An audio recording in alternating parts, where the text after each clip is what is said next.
Hello Leo, Sun, Moon Rising, and Venus Signs. Kamusta kayo? Sana po nasa mabuti kayong kalagayan.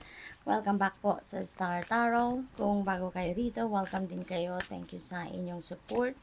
I truly appreciate it. God bless you all. Leo, unang mensahe po ninyo ay platypus. Stop complaining and focus your attention on the blessings in your life. Ayan. So, instead na mag-focus tayo doon sa kung ano ang wala tayo, kung ano yung kulang sa atin, sabi dito, let's focus on the blessings in your life. No? Mag-focus na lang tayo or mag-focus na lang kayo sa kung ano ang meron kayo. 'Di ba?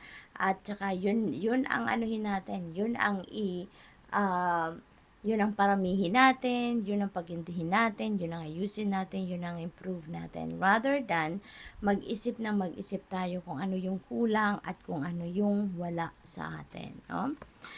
We have rattlesnake. The experiences that you're presently going through are an initiation into fulfilling your purpose as a healer. Ayan. So, Leo, there are things na mga nararanasan ninyo sa ngayon na maaaring ipinagtataka ninyo, maaaring hindi ninyo naiintindihan, or maaaring namamangha kayo or nako-confuse kayo, no?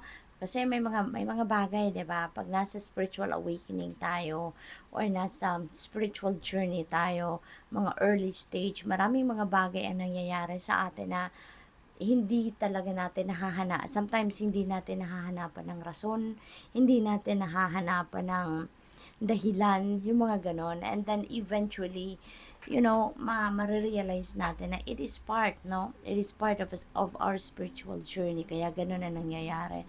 At saka, naiintindihan na lang natin yan later on. Kaya maaring may mga ganon kayo sa ngayon, ano? Leo. So we have tortoise. You're too fragmented, so do whatever it takes to get grounded. Ayan. So, all over the place kayo, Leo. So, maaari talaga na nakakaapekto sa inyo itong mga bagay-bagay na nangyayari sa buhay ninyo na hindi ninyo naiintindihan. Maaring nagkakaroon kayo ngayon ng kalituhan talaga, no?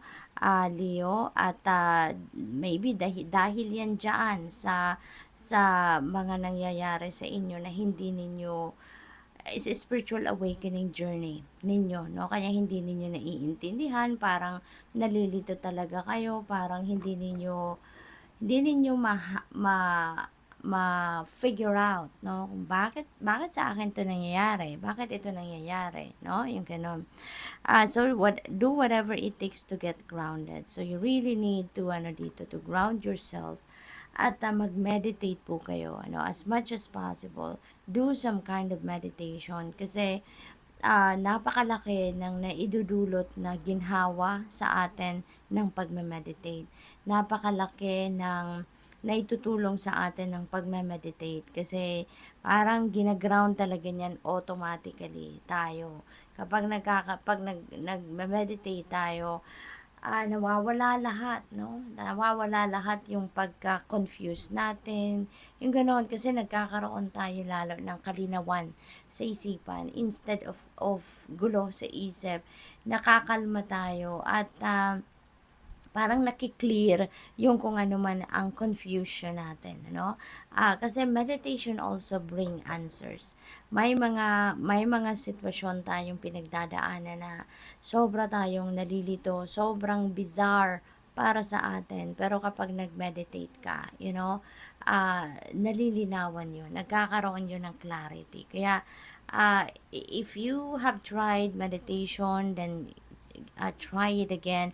If not, no, give it a try, no? Maraming guide reference na makikita kayo sa YouTube, at dyan ninyo may experience, or dyan ninyo makikita na makakapamili kayo kung alin dyan yung mga pwede ninyong gawin, no, na tulong sa inyo, na makapag-try kayo ng kahit konting oras lang or konting panahon, no, ng meditation. So, tingnan natin ano pa ang ganap, Leo. We have manatee. Accept the situation as it is rather than fighting to change it. Okay? Accept the situation as it is. Kung ano man ang nangyayari sa ngayon, no, let's just embrace it. Let's just accept it rather than labanan natin, no? Para mabago yon or labanan natin kung ano man ang nangyayari dahil hindi tayo komportable or whatever, no? So let's just embrace it. Let's just allow the destiny to unfold organically. Magano na lang tayo, sumabay na lang tayo sa agos ng buhay. Sumabay na lang tayo sa kung saan tayo dalhin ng agos ng buhay, 'di ba? Rather than kontrahin natin ito. Kasi the more na kontrahin natin ito, the more na magiging complicated or nagiging complicated ang ating mga sitwasyon. So what else? We have unicorn, indulge your creative, imaginative, and magical side through some form of artistic expression. Okay? So, ang iba sa inyo dito siguro, lalabas ngayon, ano, ang inyong artistry, sorry. There could be opportunities around you sa ngayon na mabubuhayan ang inyong loob. Mabubuhay muli, kumbaga, yung inyong passion, no? Your passion will be reignited in some instances dito, no, Leo? So, good luck to that. We have Gorilla. Take time to listen compassionately to those you love, especially your family members. Ayan. So, pakinggan ninyo kung ano yung ibig sabihin, no, ng mga kamag-anak ninyo, ng mga tao sa paligid ninyo. Kung dati laging kayo yung pinapakinggan, ngayon na kailangan or nangangailangan ng mga tao sa paligid ninyo or yung mga kamag-anak ninyo lalong-lalo na kayo naman yung makinig sa kanila, no? There could be concerns na kailangan ninyong pakinggan kasi from them. So, good luck, Leo. And that's all I have for you for today. Thank you for watching. Love and light. Namaste.